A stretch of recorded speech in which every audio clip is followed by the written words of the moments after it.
lá, está iniciando o Caxias Conversa, mais um episódio do podcast oficial da Câmara de Vereadores de Caxias do Sul. E hoje, estreando a série Nosso Voto, Nossa Voz, que nas eleições de 2024 vai ser nesse formato, juntos aqui em videocast pelas redes sociais, pelo YouTube, pela TV, por podcast, nas plataformas de streaming de áudio. Hoje comigo aqui estão Frederico Catani e Eduardo Reis, os convidados de hoje, que nós vamos falar um pouquinho sobre o que precisamos saber, né? Quais são as primeiras medidas das eleições, o que está ao nosso alcance, o que está em disputa nas eleições desse ano. Vale ressaltar que o Nosso Voto, Nossa Voz é uma iniciativa da Assessoria de Comunicação da Câmara de Vereadores em parceria com a Escola do Legislativo e vai trazer ao longo dos episódios diversos convidados para debater ações e iniciativas que envolvem diretamente o pleito eleitoral deste ano. Frederico Catani, advogado, nosso convidado de hoje, mestre em Ciências Criminais e vice-coordenador da Comissão Especial de Pleitos Eleitorais da OAB, seccional Caxias do Sul, e 3 vezes indicado para a lista tríplice de desembargador eleitoral do nosso TRE do Rio Grande do Sul. Bem-vindo, Frederico. Olá, Marcelo, obrigado pelo convite. Eduardo, prazer poder dividir esse momento de conversa contigo.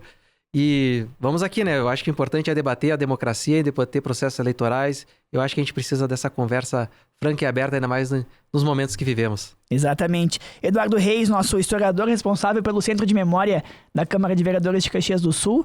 O nosso Centro de Memória, que é uma referência, né, para o Estado e para o Brasil, que tem mais de 1 milhão de documentos digitalizados. Eduardo, bem-vindo ao podcast Caxias Conversa agora, especialmente no Nosso Voto, Nossa Voz. Obrigado, Marcelo, doutor Catani.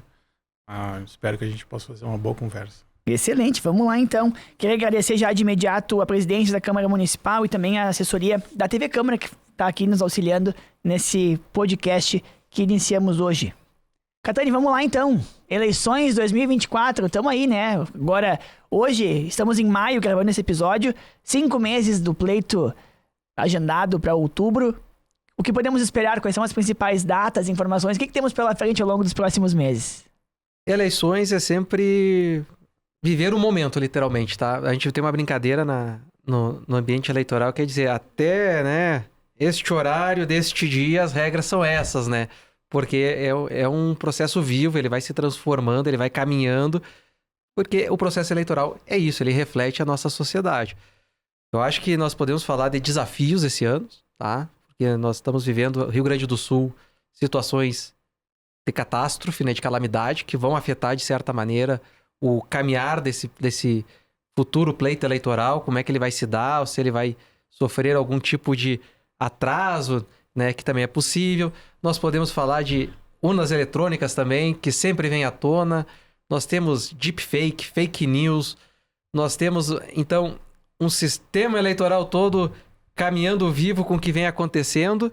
E nós temos aqui, assim, eu acho que de diversas situações que nós podemos destacar. Desinformação, né, que cada vez ela é um ponto muito sensível, que nós vamos ter que falar e vamos ter que sempre estar trazendo a necessidade de criar elementos de confiança e de buscar como é que se busca, né, a veracidade de informações. Nós temos que acreditar também necessidade, nós precisamos pensar também como é que funciona, né, todo esse sistema e esse processo e por que a gente pode confiar nele. E é quem vem elegendo, né, nos últimos, pelo menos, 100 anos de modelo, é o que vem elegendo todos os nossos gestores e nosso sistema de governo. Então, acredito que temos muitos desafios e muita conversa boa para falar sobre eleições em 2024, que é um pleito municipal. E falando em pleito municipal, a gente tem, então, quais cargos em disputa? Quais são as datas de primeiro e segundo turno? Fala para nós. Nós temos hoje, né, prefeito, vice-prefeito e vereadores, né? Esses daí vão ser os nossos, vamos dizer assim, é o executivo e o legislativo municipal que nós vamos estar, então, formando, né, para fazer a nossa composição e ser, então, o nosso executivo, nosso prefeito e vice-prefeito e o nosso legislativo com os vereadores da Casa do Povo. Em princípio, né, vamos falar assim, em princípio, no Rio Grande do Sul, nós estamos falando primeiro turno dia 6 de outubro, é isso? Isso. Né? Mas eu digo em princípio, tá? Porque nós temos diversas cidades afetadas, né? Pra quem não tá nos acompanhando, né? A gente tá vivendo, desde o início do mês de maio, uma situação de calamidade pública no Rio Grande do Sul devido às chuvas intensas enchentes que levaram cidades, né, abaixo.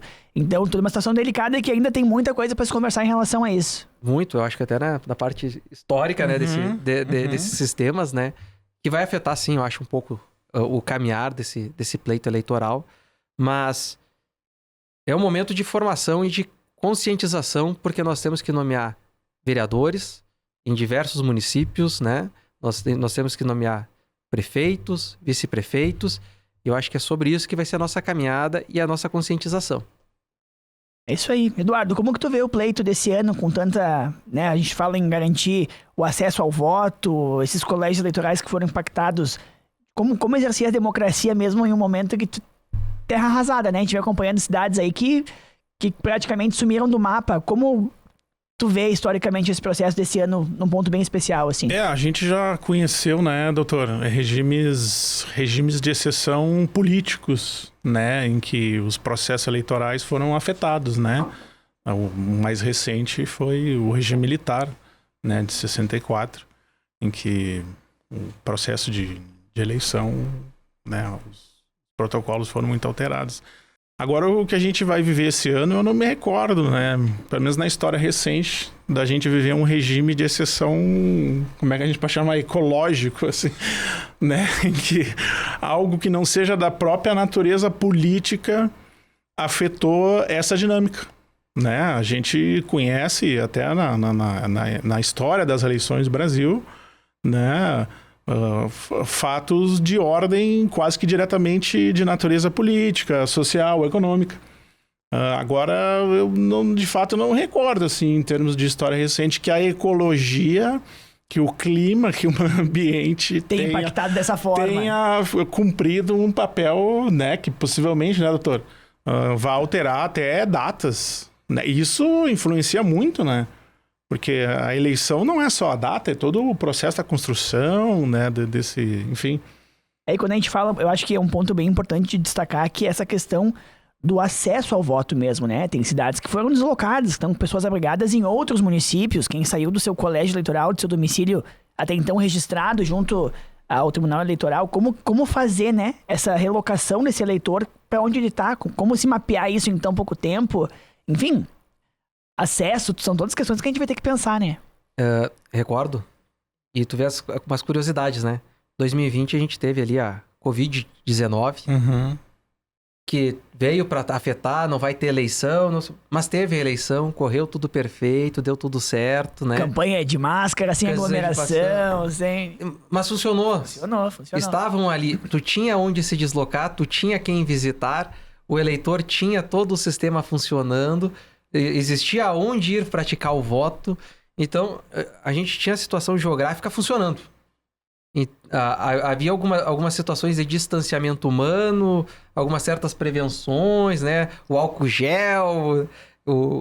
Mas foi possível se construir um cenário de campanha e foi possível se ter um cenário de votação que transcorreu perfeitamente, né? Com mesários, com todo o pessoal da Justiça Eleitoral, todo mundo conseguindo desenvolver as funções democráticas. O que diferencia agora, com o volume de chuva que nós tivemos, a alta dos rios, a situação das cidades sendo literalmente alagadas. Observe, os cartórios eleitorais foram alagados. Os colégios onde as pessoas se deslocam para votar, não se sabe se vão ter condições de receber. Se existem ainda. Se existem. E aí tu vai ainda para uma situação mais sensível ainda. O eleitor, né? Quem é o eleitor agora de uma cidade que não existe mais? Quem é que é o gestor dessa situação? Como é que se vota nessas condições? Então, a gente tem que parar e tentar entender esse cenário que se forma. E, em cima disso, eu acredito que o TSE, ele só está esperando agora as baixas das águas para entender realmente a dinâmica que vai de afetação. Porque, não sei, por mais que a gente queira tomar decisões e dizer, cara, isso aqui vai ter que mudar de alguma maneira, tu precisa ter algum tipo de relatório, algum tipo de impacto documentado. Mas a tendência é que em alguns municípios, conforme venham vindo os relatórios, né, os diagnósticos, a gente comece a ter, talvez, decisões pontuais de não eleição, inclusive, de eleição transferida de datas, ou daqui a pouco, dependendo da maneira, da dimensão que isso afetar o Estado como um todo, Porque como é que se faz campanha nessa situação? Como é que se destina as verbas e como é que se usa como é que eu atinjo o eleitor para levar aquilo que eu pretendo fazer ser eleito, né? Então, a depender da dinâmica que isso se formar, não há de se duvidar que se prorrogue um pouco esses prazos eleitorais. E não é proibido, desde que haja toda essa justificativa, desde que haja uma fundamentação. Cidades maiores como Caxias do Sul, nós temos aqui dois bairros, Galópolis, Vila Cristina, fora o interior, que foram atingidos de uma maneira que, bom, até outubro, o que a gente vai conseguir reconstruir para uma campanha e para levar o eleitor ao voto? Então, é isso que a gente está tentando agora criar essa visão, né? Como é que vai ser isso, tia? Como é que nós vamos enfrentar? E como é que eles, candidatos, vão enfrentar essa caminhada? Quem é o eleitor? Quem é que é o...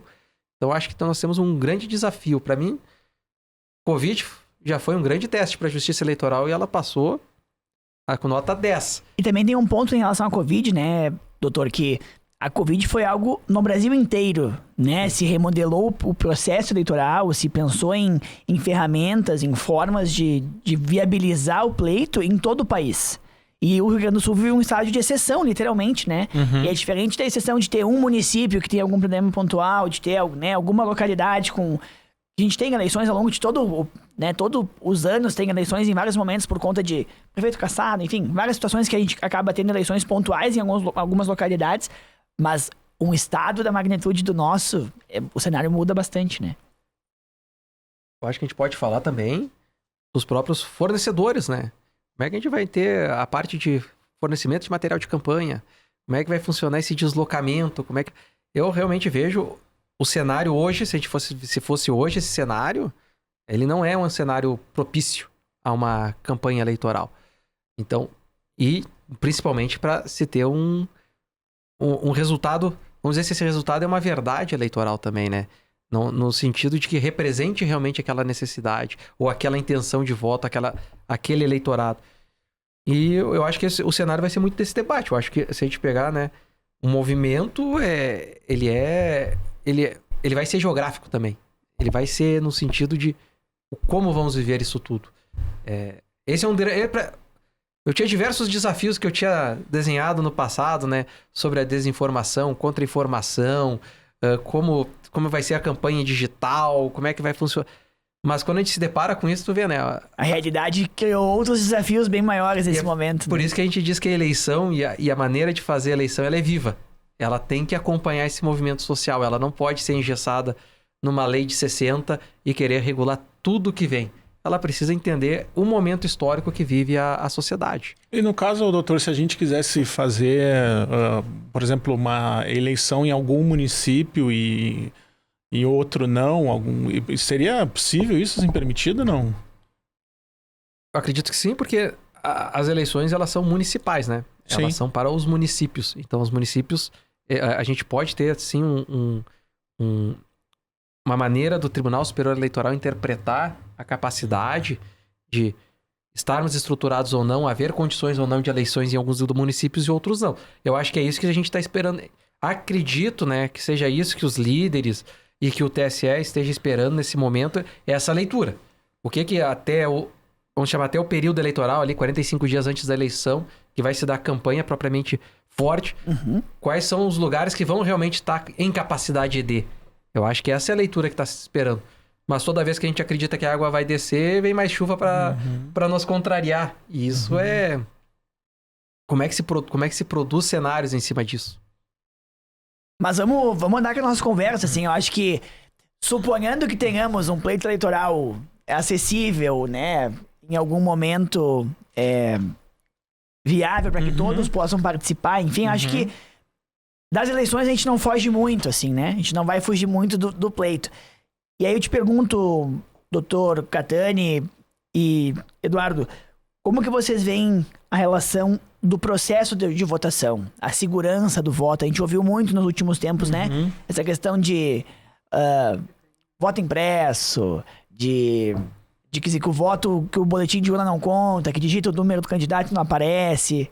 Como que vocês veem esse estigma que a gente tem, né? A gente sabe que muito é auditado, audições públicas das urnas, né, com um colegiado de convidados que participam desses momentos, desses processos. Mas conta um pouco pra nós, doutor, como que é a garantia dessa segurança, assim? Eu acho que aqui a história vem a nos ensinar muito. Nós temos, primeiramente, a gente tem que entender que existe a construção de um sistema eleitoral. Tá? O que é isso? Nós temos cadastro do eleitor, nós temos hoje biometrias dos eleitores, nós temos a identificação de quem é esse eleitorado, nós temos a identificação de quem é a pessoa que recebe o voto, nós temos maneiras de identificá-la, buscar a prestação de contas, buscar quem é o partido, a regularidade. Nós temos hoje cartórios eleitorais muito capacitados, nós temos justiça eleitoral em nível municipal, estadual e federal. Nós temos, então, uma conjuntura, né, que isso que é importante que se entenda. É uma estrutura que a gente chama de sistema eleitoral, que ele não nasce nos anos das eleições. Ele é vivo e ele existe já, vamos botar aí um modelo de 100 anos. Tá? Então, a primeira coisa que nós precisamos entender é que a justiça eleitoral, ela não diz, esse ano é eleitoral, então bora ligar tudo aqui as máquinas. Não, ela nunca desligou. Ela foi lapidando esse processo, né, esse sistema ao longo do tempo. E é contínuo. O Marcelo hoje ele vai morar em São Paulo, ele vai chegar em São Paulo em ano não eleitoral e vai pedir para transferir o título dele para lá. Ele tá com uma situação que ele quer regularizar, ele vai lá e regulariza, ou o partido político ano que vem vai prestar contas, que não é ano eleitoral, mas vai prestar contas sobre esse ano eleitoral. Nós temos um movimento desse sistema que não para. Então, nós temos uma fiscalização e uma maneira de olhar para o sistema eleitoral que é contínua. E isso é muito importante ser dito. Por quê? Porque daí a gente entra no processo eleitoral. Então, eu tenho um sistema que é contínuo e me desloco para o processo eleitoral, que é o ano eleitoral, que é onde a gente vai fazer regras específicas, vivendo a sociedade, né, do momento. É onde nós vamos ter as resoluções, nós vamos ter algumas posições mais fortes que vão nos dizer... Vamos ter, por exemplo, qual é que é um valor de fundo de eleitoral, nós vamos ter coisas específicas para esse momento dessa campanha. Isso é o processo. Aí, nesse processo, nós vamos pegar uma urna que vai registrar tudo isso que já existe num sistema e vai captar o voto. Então, ela não vai surgir do nada, ela não vai ser inventada do nada. As urnas, elas tinham urnas, salvo engano, na última eleição de Caxias de 2012 aqui. Por quê? Porque ela é uma registradora, ela não é algo conectado na internet, ela não é algo de outro mundo, sabe?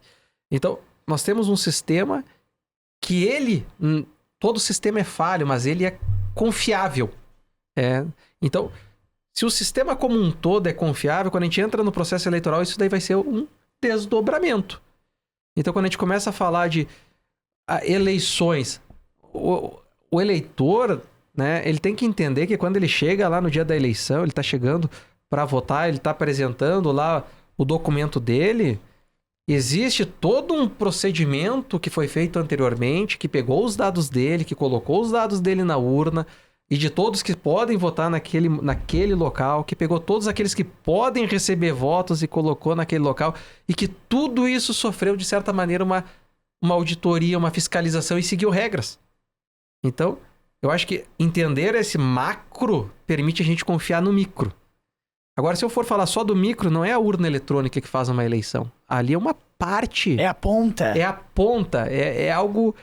O que faz uma eleição é o convencimento do voto. O do porquê que eu voto em determinada pessoa. É isso que faz a eleição. É aqui que está a verdade da eleição. Ali vai estar o registro. Então, eu acho que existe... né? Eu acho que é daqui, nessa parte histórica, que nasce realmente a confiança no sistema eleitoral. E, vamos dizer... Se não terminava uma eleição, né, do tempo do papel, né, que nem o Marcelo comentou. A pessoa quis escrever isso. Não, a pessoa quis marcar isso. Marcou errado. Não marcou errado. A intenção do voto era... As urnas eram colocadas no porta-malas de carros para ir até o cartório eleitoral. E recontados, e cada recontagem com números diferentes, sabe? Aí hoje...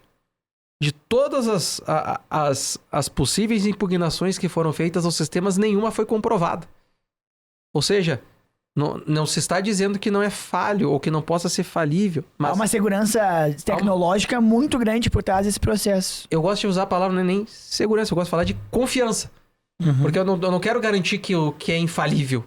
Mas eu quero dizer que da maneira que se coloca, é confiável. E a gente vê, né, Eduardo, modelos de votação de outros países, por exemplo, que até não tem a tecnologia e o alcance que o Brasil, como um país continental, consegue ter. Isso também é um ponto positivo pro nosso pleito também, né? Se fizer um recorte histórico no Brasil mesmo, se vota muito... Se vota há muito tempo no Brasil, né? Se vota desde 1532, ainda no Brasil colônia, né? Mas eu acho que na esteira do que o Dr. Catani disse, a preocupação da justiça, quando foi criada em 1932, se eu não estou enganado, a justiça eleitoral, o sistema, né, eleitoral, através da justiça, fiscalizado pela justiça, né, como braço da justiça, né, a preocupação não é mais sobre os eleitos, porque os sistemas de votação, né, ainda da República Velha, do Império, da Colônia, eram sistemas onde o recorte do eleitor era para proteger o eleito. Então só votava os homens bons, né, ditos homens bons, que eram homens da corte, né, só votavam, era um voto censitário na época do Império, que tinha um recorte de renda, né, na Primeira República, onde já havia, né, o voto como a gente entende hoje, é conhecido, né, o voto de cabresto, ou existia uma modalidade na época muito interessante, que era o voto a descoberto. Tu poderia, ao invés de colocar o voto não existia cédula, né? Ao invés de escrever o voto, tu poderia dizer o voto, né, a descoberto, né? Então isso implicava muita fraude, né? Por quê? Porque a preocupação... Entendo, né, que nesses períodos históricos anteriores era em manutenção dos eleitos, né? Hoje, a justiça eleitoral, a ideia da confiança, a ideia da urna é transferir o foco da eleição para o eleitor, né? Para que ele seja o protagonista. Para que ele, de fato, né, o voto dele defina, né? Eu acho que se a gente olhar essa trajetória histórica do voto, eu acho que salta aos olhos o que se consolidou nesses últimos 100 anos, né? Como o doutor disse. E é interessante olhar isso por essa perspectiva, né? Que a gente acaba mudando, inclusive, o foco enquanto sociedade, né? De... até então, privilegiar o poder e hoje se privilegiar o direito, né? A gente, depois de tantas lutas de acessibilidade ao direito pelas mulheres, né? Isso. Outros povos que acabavam não tendo, hoje se dá muito mais valor a isso também. É um recorte que muitas vezes a gente não se dá por conta. A natureza do voto foi, na maior parte do tempo histórico do Brasil, excludente. Né? O voto, o processo, a definição, a compreensão das eleições era para excluir pessoas, né? Não era para incluir pessoas, né? Eu acho que esse é o desafio que a gente tem hoje, é tentar incluir aqueles que possivelmente possam ficar excluídos em função das, né? Enfim, dessas questões climáticas, assim. Por isso acho que essa preocupação, né, que o doutor traz, né, que a gente possa garantir essas condições mínimas, porque não é só o dia da eleição, né? Exatamente.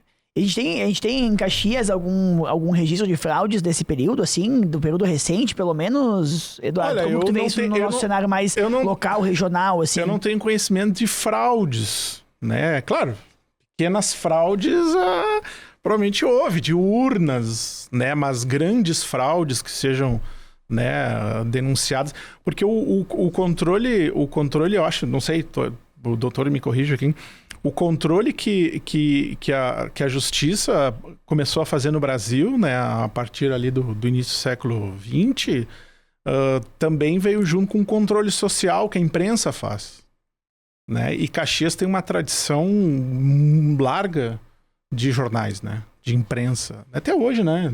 Caxias tem muitos veículos, né, de imprensa.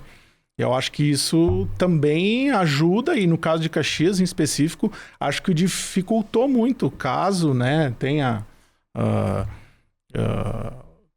sido tentado processos dessa natureza em grande escala, né?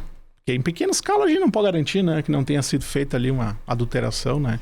Mas em grande escala, eu acho que a imprensa também tem um papel crucial, importante aqui em Caxias, imagino, né? Imagino.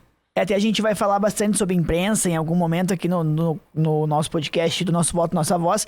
E também o nosso último episódio, que é o episódio número 5, vai tratar especificamente sobre a segurança do processo eleitoral, com a questão de urnas, como que funciona esse mapeamento desse sistema inteiro também.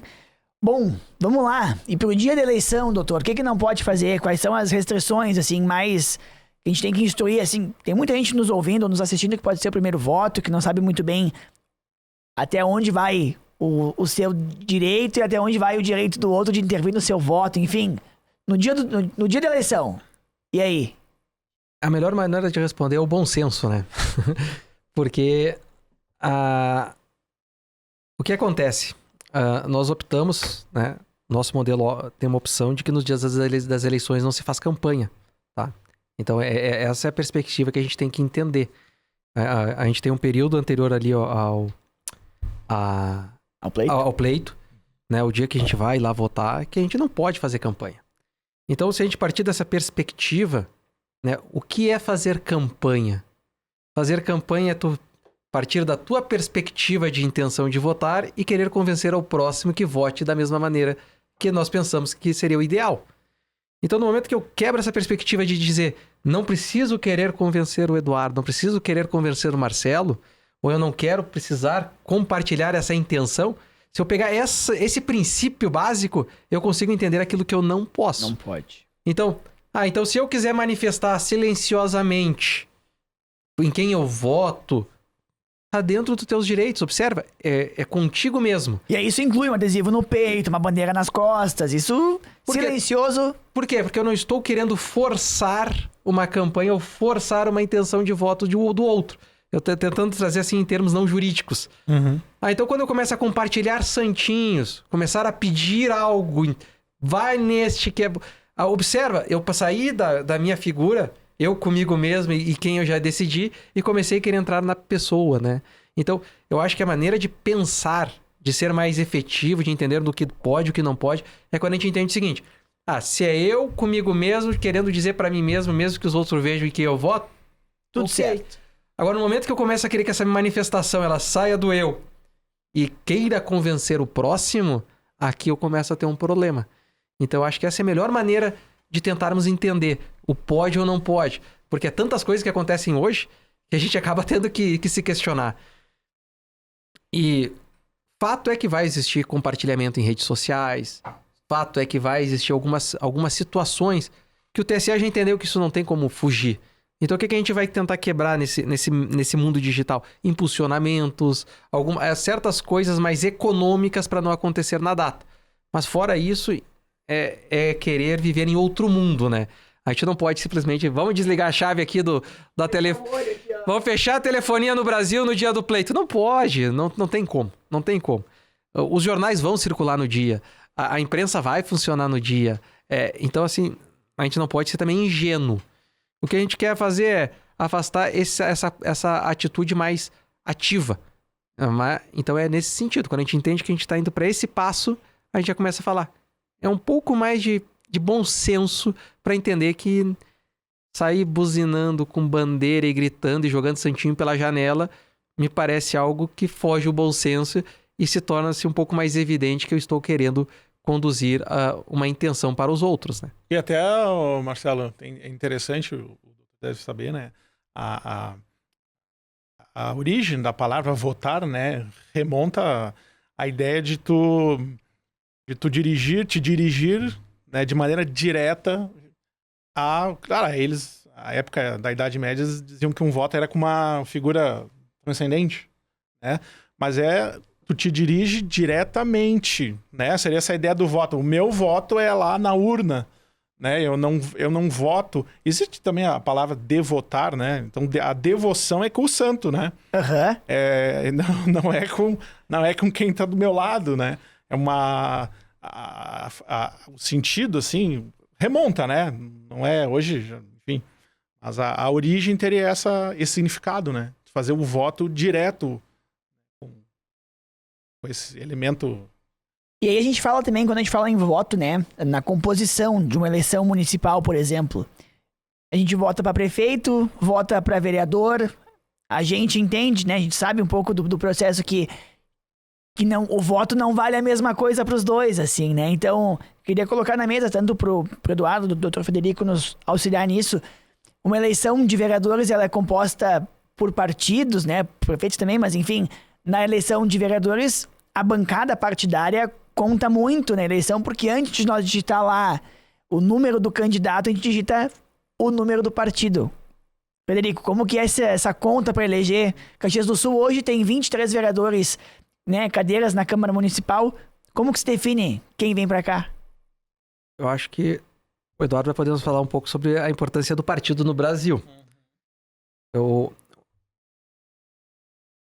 Nós criamos muito a ideia da pessoalidade. Então nós acreditamos que eu estou votando no meu vereador. Sim, existe aquela situação de estar votando no vereador, né? Porque é aquela pessoa com quem tu se identifica e se identifica com as propostas. Da mesma maneira, um prefeito e um vice-prefeito. Mas, dentro da ideia partidária, então a gente tem que entender que o Brasil, ele não tem... Ninguém é avulso no sistema brasileiro de eleições. Nós temos partidos. Ou seja, o candidato, antes dele ser candidato dele mesmo, ele é candidato de um partido. Então, nas majoritárias, vamos dizer prefeito e vice-prefeito, a identidade, ela se confunde muito com a pessoa, porque o voto vai para o partido e vai para o candidato. Então, observa. Então, há uma mistura. Eu não estou botando uma nominata com 2, 3 possibilidades de prefeito e depois eu vejo quem recebeu mais votos dentro daquele partido. Eu coloco lá, do partido tal, o candidato vai ser este e o vice-prefeito é esse, sendo que o do vice acompanha o voto do prefeito. Então, a gente acaba misturando a pessoa com o partido, né? Mas quando tu vota na urna, tu não vota o número da pessoa, tu vota o número do partido, que tem como representante para o executivo, como representante para a prefeitura, aquela pessoa. Então, tu tá votando no partido, que tem uma pessoa, né, que se identifica. Então, quando tu vai pros vereadores, a situação já é um pouco diferente. Nós estamos falando de nominata, de listas partidárias, etc. O que acontece aqui assim? Nós temos 23 cadeiras. Há possibilidade de um único partido preencher as 23 cadeiras. Então, o que o partido faz? Eu digo, eu quero concorrer a 3 cadeiras, 15 cadeiras, 24 cadeiras, né, 23 cadeiras, e eu vou lá e coloco a minha nominata. Coloco a minha lista de pessoas que estão... Lista de candidatos, né? Pra quem tá nos ouvindo entender, assim, isso, vamos lá. Eu coloco a lista de candidatos. O partido precisa, em primeiro lugar, fazer voto suficiente dentro de toda a eleição, né? Pra conseguir colocar uma cadeira. Mais votos ainda para colocar 2 cadeiras. E assim sucessivamente. Então ele pode conseguir botar uma e ele pode conseguir botar as 23 cadeiras. E aí a gente pode, até, desculpa te interromper, doutor, mas só pra gente auxiliar esse processo de entendimento, porque é uma conta difícil, né? As pessoas não... A gente não aprende isso na escola, na vida. A gente que tá envolvido mais com o meio político, eleitoral, tem esse conhecimento. Mas muitas vezes a gente não percebe que dando o voto para uma pessoa, a gente tá ajudando a eleger mais pessoas daquele mesmo partido com aquele voto, né? Então, a gente pode dar uma ideia bem hipotética, assim. Caxias tem... Vamos supor que Caxias tivesse 230 mil eleitores aptos a... 230 mil votos válidos na eleição de outubro. Com 23 cadeiras no parlamento, a gente chega a uma conta aí nessa suposição de 10 mil votos que custaria cada cadeira. Ou seja, pela tua explicação, a cada 10 mil votos do partido, ele garantiria que os mais votados daquela legenda assumissem essa cadeira. Seria basicamente isso.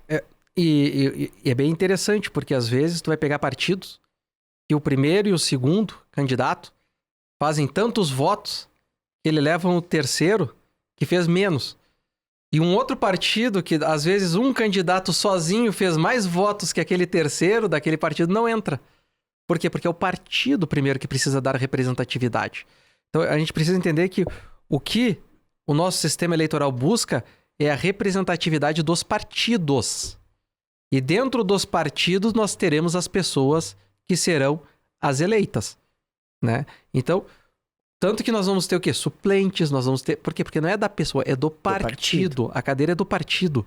Então, e aí vem a importância de entender o que é partido no Brasil. Qual que é a importância, Eduardo, de a gente ter essa representatividade plural, né? Essa várias frentes dentro de um parlamento? Esse regime de pluralidade política, ele é muito recente.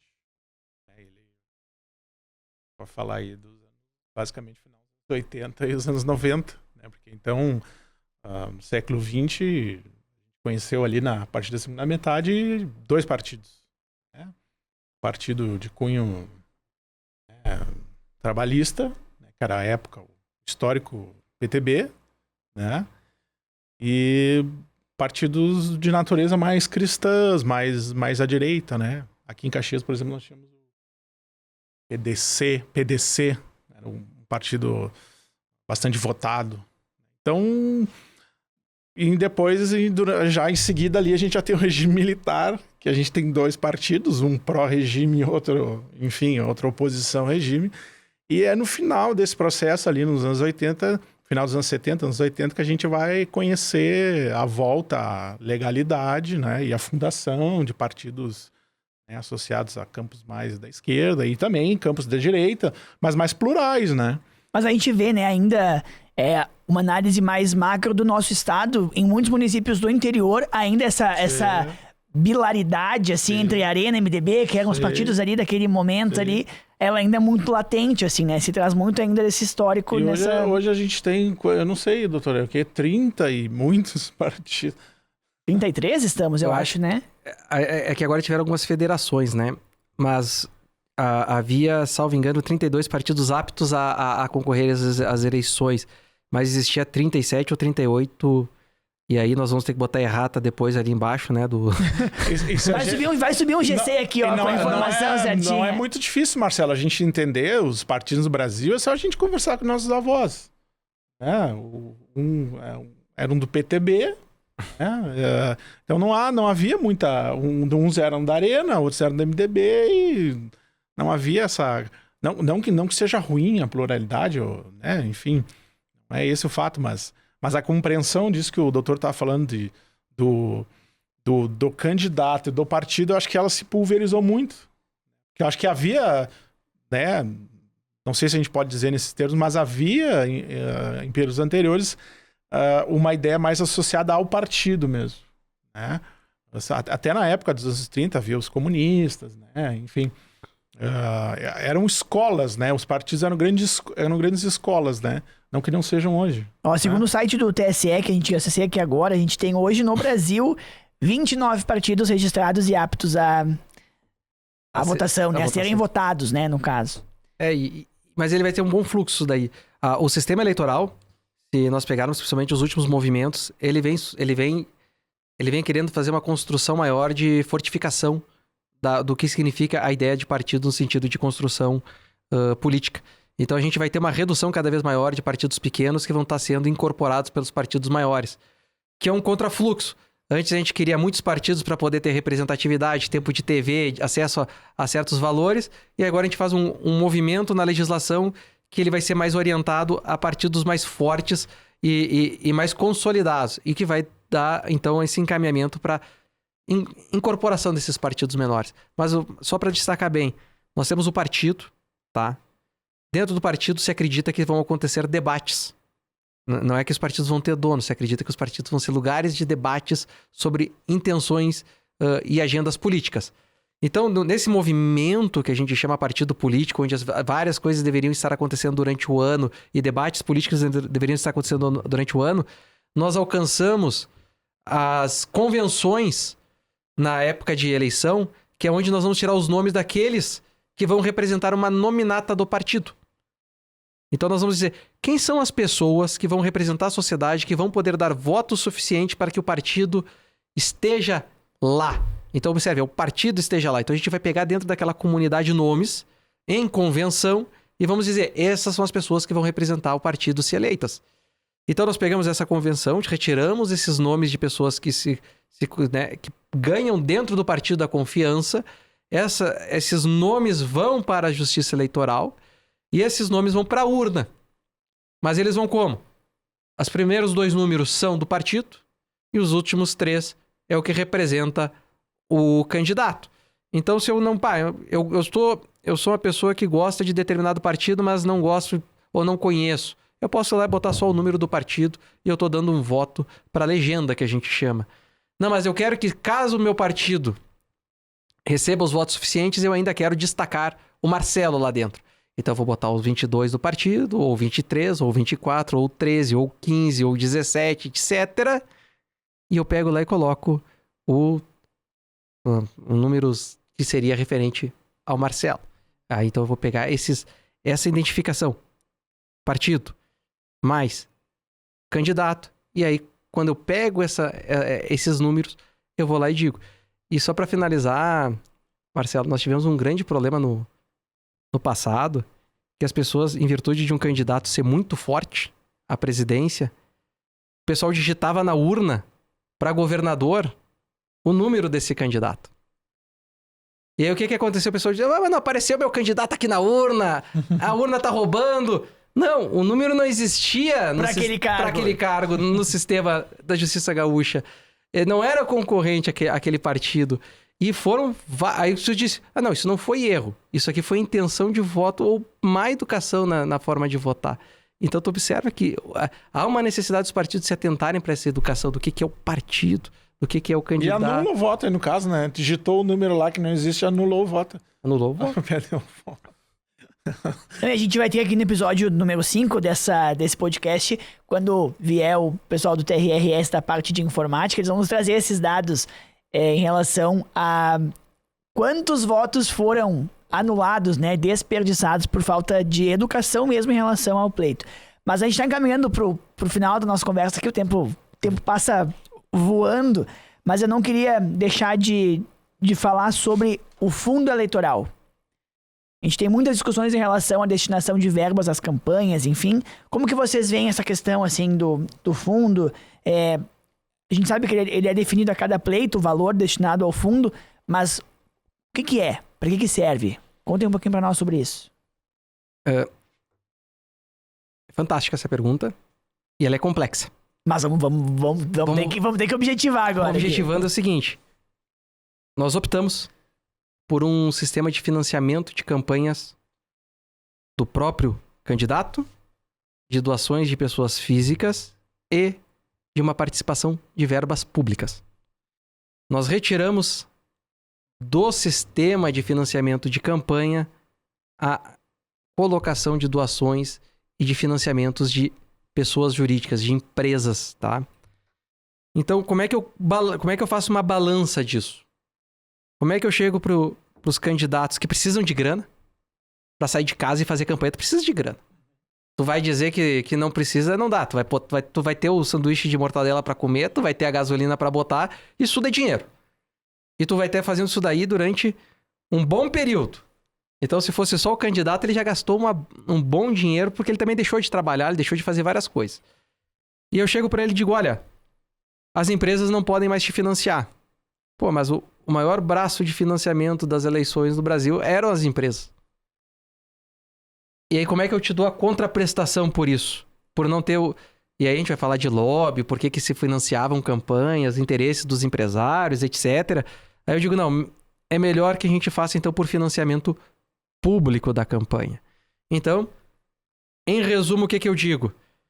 As campanhas no Brasil, elas aceitam o dinheiro do próprio candidato, elas aceitam as doações de pessoas físicas, vamos chamar assim, CPF, e como não se aceita mais CNPJ, empresas, né? O que a gente faz? A gente faz um contrapeso, a gente dá uma resposta para o candidato e digo, não vou te abandonar aqui, eu vou colocar o financiamento público. É uma situação do Brasil? Não, existe no mundo inteiro. Então não é algo exclusivo nosso. É o melhor remédio? A gente pode dizer que para algumas situações ele tem sido muito bom, porque a gente não tem mais essa busca das empresas e das demandas das empresas. Agora, existe um volume financeiro envolvido nisso? Se a gente olhar para o volume de campanha municipal, 5 mil municípios, Tu pega 5 bilhões, bota tantos vereadores por município, mais prefeito. Majoritária, prefeito. Então, se tu pegar o valor, ele acaba, ao mesmo tempo que ele é muito, ele é pouco. Então, assim, é muito... por isso que eu digo, é a parte complexa da história. E a gente pode também fazer um resgate mais pro lado antropológico, de democrático mesmo, né? Porque o fundo eleitoral acaba possibilitando que quem não é do meio possa ser candidato. Mesmo sem não ter um recurso, alguém de alguma comunidade carente, alguém que pode ser a voz de uma representação que não vai ter como angariar recursos, que possa participar do pleito de uma forma mais democrática. É que a eleição, né, doutor, a preocupação que a gente tem não é só com o eleitor, né? A gente se preocupa muito. Eu acho que, principalmente aí nesses últimos 100 anos, né, quando a gente pensa que a mulher vai votar, né, que vai ter um sistema de votação secreta. A gente se preocupa muito com o eleitor, mas a gente também se preocupa, né, de diferentes formas e ao longo do tempo com aqueles que vão ser eleitos, né, ou aqueles que podem, né, vir a ser eleitos, né, Marcelo? É essa figura que vai se colocar à disposição. Como é que a gente também, não sei como é, professor, doutor, que também a justiça eleitoral, porque eu vejo que ela tem uma grande preocupação com o eleitor. Eu acho que é justo, né? Porque o eleitor no Brasil, durante 300 anos, ele foi excluído do processo. Ele foi pensado para ser excluído, né? E a partir do século XX, ele é pensado para ser incluído. A mulher é incluída, agora, recentemente, os analfabetos são incluídos. Então, o sistema, eu acho que a título de eleitor, ele mudou bastante. Essa preocupação, esse sentido mais democrático. Mas ele também tem que se preocupar com aqueles que vão se apresentar para serem, né, eleitos. Né? E eu acho que experiências históricas têm sido feitas. Essa do fundo partidário, acho que é uma das mais recentes. Então, enfim, são dinâmicas, né? Não sei como é que também a justiça vê essa preocupação, né? Porque eu sinto que há uma preocupação muito, muito grande em torno da figura do eleitor. É que haja como o senhor disse, mais do que uma segurança, uma confiança, né? Agora já aí tem um outro universo que está do lado dos que vão... Para amarrar, Marcelo, sim, a equidade, né? Equidade. Como é que eu faço a mulher ter a mesma condição de campanha que o homem e o eleitor tem acesso a ambos panfletos e agendas eleitorais para poder votar e saber que existem existe uma variedade né, e sim, tu precisa de dinheiro para isso. Então sim, o fundo público ele permite isso e nós temos destinações de cotas de verbas que é para as mulheres, que é para ser inclusivo, que é para ser... Então, sim, ele vem a preencher isso, ele vem a modificar muitos cenários. Inclusive, ele derruba muitas chapas eleitorais por terem feito uso indevido da verba. Isso aí. Bom, vamos encaminhar para o nosso fechamento, Eduardo. Obrigado por participar do nosso Caxias Conversa nesse episódio de abertura da série do Nosso Voto, Nossa Voz. Teu recado final aí, a importância desse processo, da participação, principalmente, eu acho, né? Eu não sei, Marcelo, se tu permitiria que esse tema, se até o doutor Catani está aqui, eu acho que ele pode falar melhor que nós. Esse tema, acho que em Caxias, o doutor, ele trabalhou muito com o nosso amigo, né? Que a gente perdeu recentemente, o João. Não sei se o doutor queria, né, de repente, fazer uma palavra. Eu acompanhei muito esse tema, inclusive aqui na TV Câmara, né? O doutor Catani e o doutor João, né? Sempre, inclusive, publicações, né? Pudesse encerrar, assim, homenagem. Não, excelente, bem lembrado. Tchê, João Henrique Leone Ramos é uma figura conhecida nossa aqui na Serra Gaúcha, nos pleitos eleitorais, né? Entre todos os partidos, isso que marca muito. Ele caminhou tranquilamente por todas as bancadas, da Câmara. Trabalhou nessa casa comigo, inclusive, né? Em 2015, 2016, trabalhamos juntos aqui. Mas acho que sim, é um legado que fica, né? Eu acho que muito do nosso Voto, Nossa Voz que a gente tá fazendo hoje, desse resultado, tem muita mão dele também da edição passada, que foi quem conduziu isso com muita maestria. Eu digo que se eu estou no eleitoral hoje foi por 100% culpa dele, que eu trabalhava com improbidades administrativas.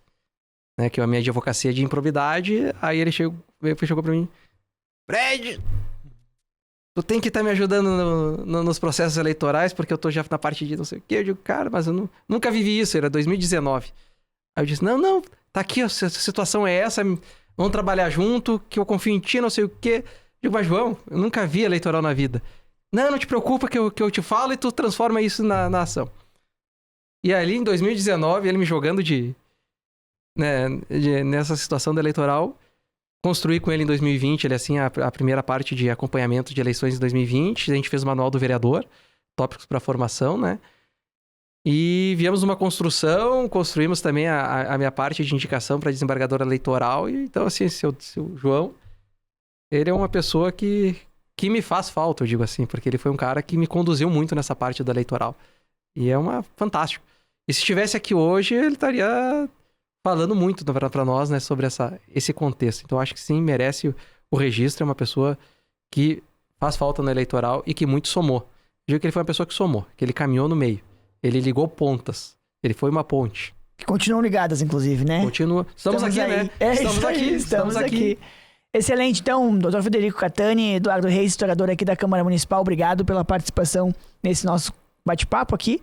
Abertura do Nosso Voto, Nossa Voz. E eu te convido a continuar acompanhando os episódios deste ano, das eleições de 2024, do Nosso Voto, Nossa Voz. No nosso próximo episódio, a gente vai falar um pouquinho sobre fake news, deepfake, o papel da imprensa, como lidar com esses cenários tão desafiadores na comunicação eleitoral deste pleito aqui. Bom, eu queria também agradecer a TV Câmara Caxias, nossa operação técnica aqui, a direção da TV Câmara é da Rafaela Daros e também da presidência da Câmara de Vereadores da Marisol Santos, que é uma entusiasta do Nosso Voto, Nossa Voz e acompanhou desde a primeira edição. E eu te convido a acompanhar então, a ficar acompanhando com a gente os próximos episódios. TV Câmara Caxias, na comunidade, nas eleições, no bate-papo todo dia. Até a próxima.